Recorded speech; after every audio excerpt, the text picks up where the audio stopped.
Hi everyone, in this video we're playing about with Polygon Fantasy Kingdom from Synty Studios. You might have watched my live Twitch stream where I actually unboxed this for the very first time. I did it live on stream with you all together and you're getting my true reactions in that video. If you want to pop over to allthews.twitch.tv/themessycoder. So in this video I've got a little bit more laid back approach. I'm going to delve into the bits that I found that I loved and also actually be able to understand a little bit more than we did on Twitch, because on Twitch pretty much we were running around going, look, there's so many thousands of prefabs everywhere, and there were so much stuff, and it's an epic. I'll call it an epic pack because its regular price is going to be $280. It's just 1 cent shy of $280 actually, but currently it's on sale for $230, 1 cent change. So is it worth it? Is this, is this pack really going to be worth this much money? Well, let's just say straight away that the amount of time it takes people to make these artwork, these assets, the code, anything that people are making on the asset store, generally we are getting things for a bargain because they are underpriced. Let's be honest, everything's pretty much underpriced on the asset store. And with these epic packs, every now and again you get packs that are in the hundreds, and that is closer to what you would say is more like a representation of their worth. Mainly because if this is like $280 and 100 people buy it, or 1,000 people buy it, then maybe they might actually break even, because the amount of time it takes people to make these assets is crazy. We had our interview with one developer who's basically saying that it cost him 8 months worth of development to make his asset, and he basically has only made back the money for 1 month's worth of his time. It's a shame. So hopefully a lot of people out there are able to support these developers and artists so they keep on making fun stuff. Now, talking about this pack in particular, the Fantasy Kingdom pack, there's characters, attachments, vehicles, there's so much stuff. It is huge. It is huge. And they're all detailed. It's not like you've got a lot of stuff with not much detail. They are. A couple of cheeky things every now and again, like we've got items and props separated into 2 categories to make it look like we've got even more categories. But you know what? Why not? Let's just let them play with that. So we're going to pop into Unity now and we're going to see what it's like. So I'll see you all in a second.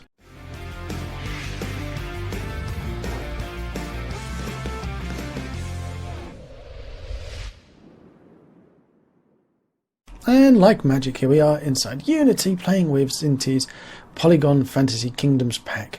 And straight away I'm zoomed out and look how big this is here. Now I've put on, I've actually got a third-person controller put on here, and I'll tell you what we will do.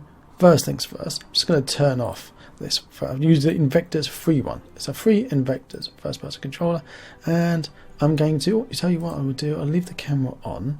We'll turn off the Invector stuff and we'll put on our fly cam. And it's got post-processing on here and it just looks a bit funky. Let's click play and see what happens. Well, we've got exteriors and there's also an interior scene.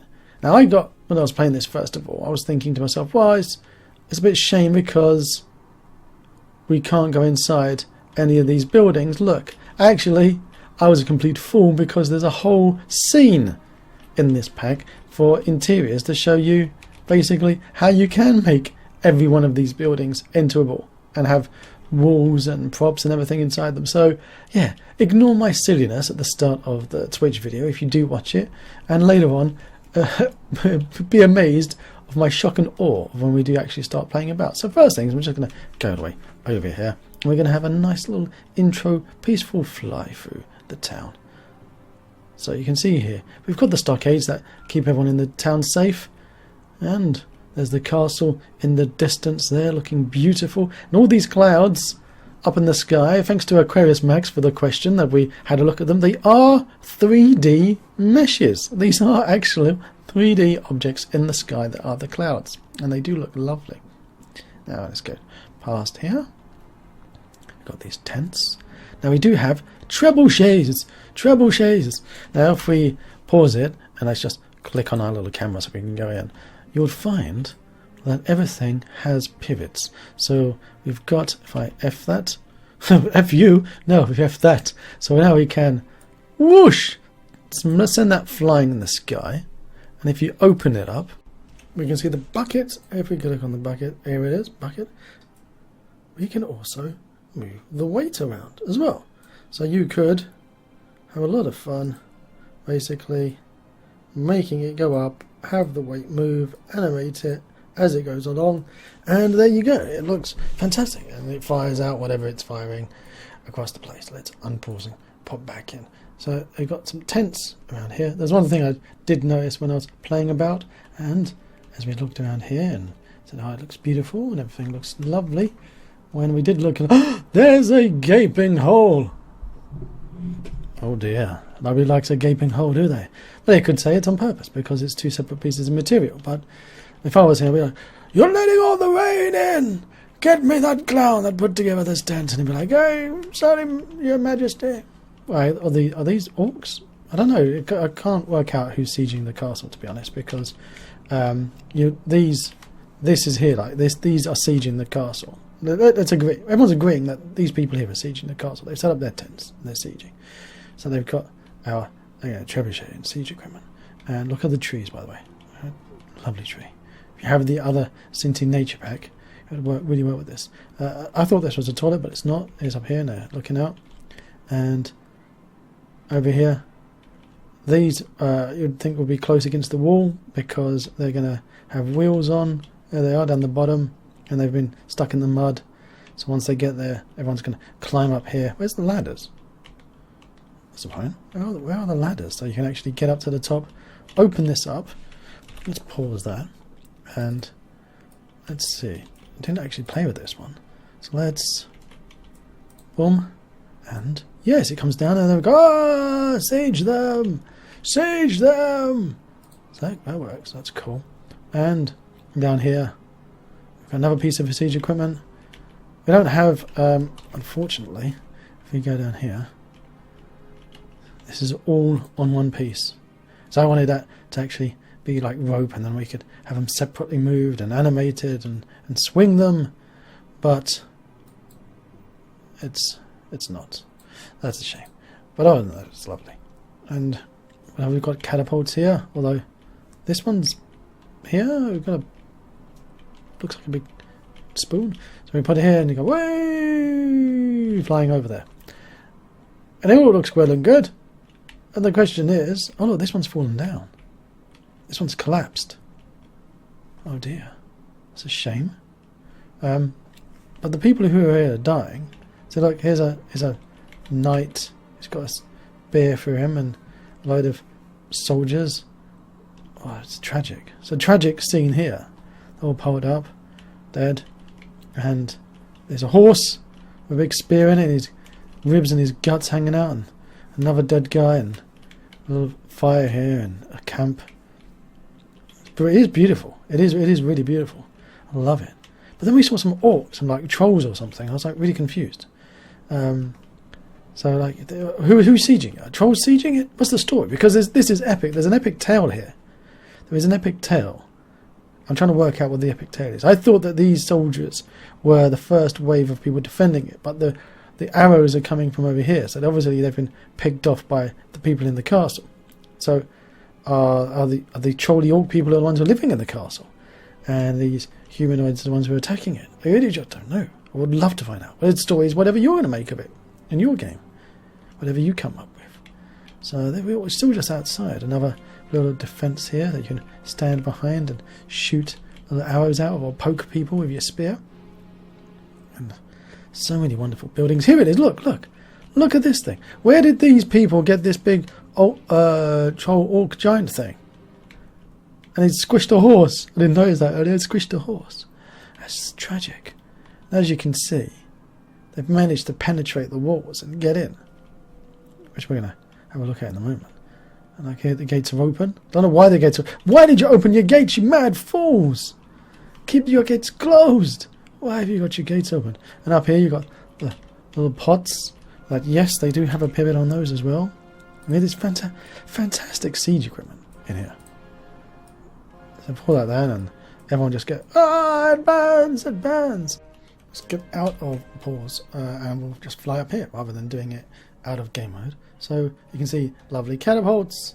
You can see these mortars. It's kind of like a blunderbuss, isn't it? It's a very fantasy. You got Warhammer Fantasy. You've had these, and you've got that one's on the edge there. that's how it should be, isn't it? There, look, pouring down. So I don't see how they're going to pour any over from here. It should be there on the edge, exactly like that. That's lovely. And then when you go over here, you'll notice that something odd. They've got a cannon. What's that doing there? It's just completely out of place. Bizarre. It's the one, I think it's the one Easter egg they've left in this kit. They've gone, da-da-da, here's some cannons. And you're like, well, thanks for the cannons, I think. And if we fly about here, we've got windmills. So much, literally, there is so much that you will spend hours just walking around the demo scene. I mean, look at these lovely statues. Not just one or two, it's loads of these statues. And this town, it is alive, it is hustling and bustling. You can really feel a story being told here. And I'd actually put it all together as well. It's wonderful. I just want to go over here 1 second. So, just to show you something. So we go over here, I'm going to pause it, go back to where the camera is, and I just want to show you over here. If we just start hiding things, you can see how you can build these up yourself. And look, if you wanted, you can actually build up the wall in these parts. So it really is incredibly modular. I mean, I can't even emphasize enough how modular these are. And when you have put them all together, you could bake all of those together as one mesh, you know, in all these wonderful mesh tools that you've got. So if you or you could use something like a GPU instancer and instance each of these individual little pieces, so that you basically get a huge performance increase from this. There's so many wonderful things you could do. And I just wanted to pause it a second and show you this preset house 10 that's been optimized. And you can see it's got the bell part of this mesh. It is a pre-built house, all optimized, nice, but you can't animate the bell. Dingle dangle, can't do it. So I basically was mucking about and I found a church model here, preset church, but look at this. That tower's empty, so I just threw a bell in there that I found in the pack, and now I can animate it going dingle, dangle, dingle, dangle. Isn't that wonderful? So in the stream I was like, oh, I can't animate the bell. But actually, the more I play about with it, like I told you, there is so much in this pack. So much. Thousands and thousands of prefabs and models and little objects and big objects and pre-made buildings and parts so you can make your own buildings. So you need to spend the time. You need to spend a lot of time investing in finding what's actually in this pack, and then you can make whatever you want. Honestly, it's Lego. It's Polygon Lego. That's the best word to describe it.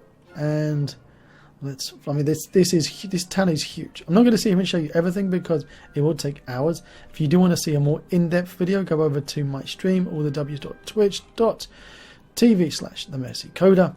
And yes, you can chop people's heads. Oh my word. Talking about chopping off people's heads, how are you getting on self-isolating at home? I wonder if you can hear the noises. Chop, chop, going on. Hi, Daddy. Hello, come here. Alexander broke my favorite. Well, that was very stressful. They've all gone downstairs now and screaming and shouting, and hopefully their clothes not ripped too much. Look, there's a pig on a stick with an apple in its mouth, and there's one hanging down, and a lot of sausages. There's always something new to find. Birds, houses hanging from a tree, more statues up here, and as we go up and up and up and up, there's a notice board, and we can go through this door they've opened up, and yes, these doors do open, and that does come down. We've got vines on the walls, we've got banners, you've got windows coming in. There is so much in this pack. It is huge. Oh, look, there's some clothes up here as well, Harry Potter's. So, look at this. Oh, this is the kitchen. Or is it the kitchen? Is it where they're doing magic potions? Yeah, they're cooking some food. And then up here, even more things going on, and up and up and up, some stained glass. Up we go even more, further up, right up to the top, where there's the secret room, where they're playing Risk. Brilliant. fantastic. I didn't even notice this before. As I say, there's always something else to make you go, wow. And if you peek out through this window, you can just take in the glory that is this massive pack. And this is only half the story. I played about with this and I was like, wow, this is massive. This is huge. What a fantastic pack. This really is an epic pack. And the price, it's not a, you know, look at the floor. The price is not a low price, it is an epic price as well. $280 normal price on this one. It's not a 50 quid asset. You can feel it as you play about. But as I say, is it worth the price? If you're looking just for this, I'd be sitting here, well, there's no interiors in these buildings. And I was umming and ahhing. So we're like, yeah, it's worth more than $150, but $280. If you were selling it on the asset store to lots of people, you know, umming and ahhing, and thinking to myself, well, you know, the quality's there. No doubt the quality is there. This wheel turns around, by the way. The quality definitely is there. Yet, when I went and popped into another scene, and I'll show you that one now, the layout houses with interiors. I'm going to save that. Boom. Come on. Come on. Booby. Booby. You can do it. You can do it. There he goes in. At this point, click play. Oh, hang on. We'll put in a script on here so we can actually fly around. And Extendo Flay Camo. So now, if I was in any doubt of this pack, just turn that around. This demo scene with interiors. Because don't forget, you just grab these, chuck them into your scenes, ready-made interiors. It's got an interior in here. It's got an interior in here. It's got a whole living quarters and props and everything's laid out. So, oh, I got. It's not just one or two buildings. Look at it. Everything I needed laid out. I've got a school, you know, church. We can have a school or for sermons. Little house on the prairie style. Got another one here. Some storage. There is everything that I was asking for. And the reason why I hadn't put it in the other one, maybe they were optimization. They didn't want it to be overfilled. But my word, what a wonderful collection of houses and interiors. I love it. I really do.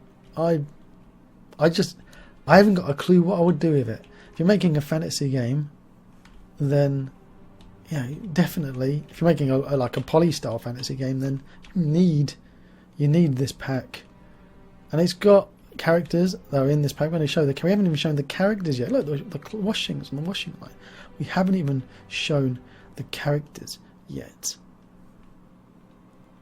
Should we show the characters? Let's chuck them in so you can see them. There is. Oh, this one's massive. Okay, this is the pub. This is the bar. The tavern. The chairs are a bit close together. People knocking. I'd like them a little bit bigger. Maybe reduce the tables. Give a little bit more walking space in here. Let's chuck in the people, because you don't want to be spending 20 minutes just looking at the interior of a building. You want some people. So let's have a look at the people that we're throwing in. And if we drag this across over here, we can stretch it there. You can see all these different people that we've got in this pack.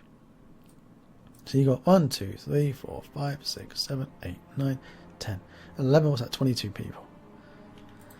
And we can go pop, drop him in, and they are Mechanim humanoid rigs, so you can just stick any Mechanim animation on them, and away they go. One of the nice things about Syntys is they don't have any jawbones, eyeballs that you have to sit there and worry about any speaking animation. You can just have them nod their heads as though they're talking. Terrence and is it Terrence and Philip? No, Terrence and Philip had massive mouths, didn't they? So not at all like Terrence and Philip. But very stylized, cartoonesque. And look at them. Let's drop this young fellow in there. There we go. Now, unfortunately, my same gripe is back again. So whereas Synty once upon a time were allowing us to go super modular, now the best that we're hoping for is being able to turn off their hats or the crowns. And occasionally a prop or two, like even here, her necklace, you can't turn that on off. And on here, you can take off his hat, and if we open him up, no, you see, they're not really having anything thrown on them. Her wings can come off, so that's nice. But we've got some attachments here, which are basically these ones, separated. It's a shame. It's a massive shame. Also, it's a shame is that the jester's hat doesn't come off. So I really miss the days when the Synty stuffs were truly customizable in their characters. Not going to lie to you, not going to sugarcoat it. It makes me sad. I hope they change their mind and start going backwards again and putting those back in. Here they are. It would be nice to be able to do that level of customization, even just the hair. Like chop the heads off and replace the hair. So you could do it yourself in your favorite modeler and revert to the other packs if you had them with their hairstyles. You can put them back in. And the beards and the moustaches, the other models they had, you could swap them and put them in. So that was what inspired me to make Muck. So it is a shame. They are lovely though. I can understand why they wouldn't mix and match the clothing, but the hair and the facial hair, I don't understand. Honestly, I don't. But there you go. I could pretend and say that these are flawless and I'm exceptionally happy with them, but no. That is my one gripe. Other than that, I couldn't find anything wrong. I tried. I really did. I've tried to find. There's even colliders on stuff. Not the most optimized colliders in the world, but when you're talking about over 2,000 prefabs, it does get a little bit difficult to do that. So I can understand where they'll be struggling. Look, the dishes are full. Some hanging onions. What are they, garlic or onions? I think that's mushrooms. Could be, I don't know. That might be garlic? Could be garlic. I don't know. Obviously, I don't do enough cooking. Well, that was me playing about with Synty's beautiful, and I've got to say, exceptionally beautiful Poly Fantasy Kingdom pack. It is ridiculously lovely. It honestly is. It is. You can tell why they've spent so long making it. They've outdone themselves. It is. Breathtaking is the word. It is. However, it's not cheap. It's not cheap. I've been gifted this promo to play about with. Many thanks to the peeps over at Synty, and we will be bringing them back in to a live stream to chat together about what they were getting up to, how the development process was making this. You can ask any questions that you've got directly to them in chat over allthews.twitch.tv/themessycoder. You'll come and visit us. I hope you'll be there. And here is, just to prove a point, here is a king. We've put an Invector free controller on him, and now he's just run. If I could run up some stairs, he is running around the place having some fun. So you can get yourself very quickly these characters into your game. They are humanoid rigs. They are lovely. He's doing a little bit of shopping here. You can also go away. There you go. Oh, jump. Colliders on pretty much everything. So there you go. They have started sticking. Oh look, buy some fireworks. Sticking colliders and stuff. Hope you've enjoyed this. Hope you're having fun. I'd love to see what you're making with these if you do get it. And why not? If you're going to buy it, click on my little link and use my affiliate code on the Unity Asset Store. A little bit of commission goes a long way. So if you do like it, click it. Till next time. Ooh. I wonder who that is. If you want to see more of my crazy videos, click on the left side of your screen now. And down below, there's that big juicy subscribe button, and right next to it is the magic bell that if you click it, it will tell you if I've got a new video coming out. Till next time.